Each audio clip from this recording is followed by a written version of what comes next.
ஹர ஹர சங்கர ஜெய ஜெய சங்கர. ஓம் ஸ்ரீ மகா பெரியவா சரணம் சரணம். காஞ்சி மகா பெரியவர் ராமநாம மகிமை குறித்து விளக்கினார். ராமரை பற்றி அறியாத பாமரன் ஒருவனுக்கு அவரது மகிமையை உபதேசித்தார் ஒரு ஞானி.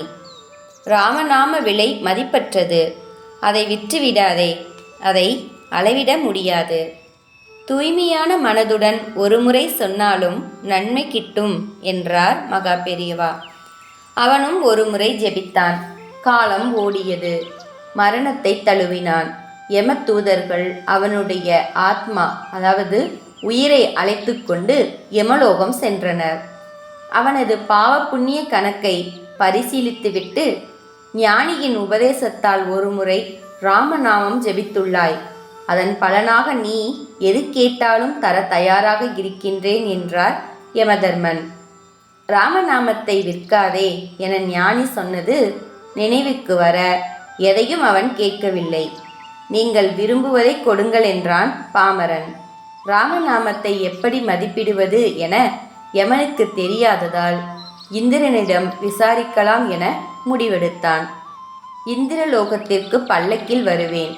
ராமநாமத்தின் மதிப்பு தெரியாத நீங்கள்தான் என்னை சுமக்க வேண்டும் என்றான். பல்லக்கு சுமக்க சொல்கிறான் என்றால் இதுவும் ராமநாம மகிமைதான் போலும் என எண்ணி யமதர்மன் அவனை சுமந்து சென்றான். ராமநாமத்தின் மதிப்பை நானும் அறியவில்லை, பிரம்மாவிடம் ஆலோசிப்போம் என்ற இந்திரனும் பல்லக்கை சுமக்கவே பிரம்மலோகத்தை அடைந்தனர்.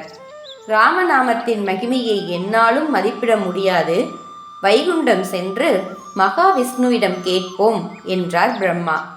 மகாவிஷ்ணுவை அணுக சாதாரண மனிதனாக யமதர்மனும் தேவலோக தலைவன் இந்திரனும் படைப்பு கடவுள் பிரம்மாவும் பல்லக்கை சுமக்கிறார்கள் என்றால் ராமநாமத்தின் மகிமையை யாரால் அளவிட முடியும் என்று சொல்லி அந்த உயிரை தன் திருவடிகளில் ஏற்றுக்கொண்டார் மகாவிஷ்ணு. இதுதான் ராமநாமத்தின் மகிமை என புன்னகைத்தார் மகா பெரியவா. ஹர ஹர சங்கர ஜெய ஜெய சங்கர. ஓம் ஸ்ரீ மகா பெரியவா சரணம் சரணம்.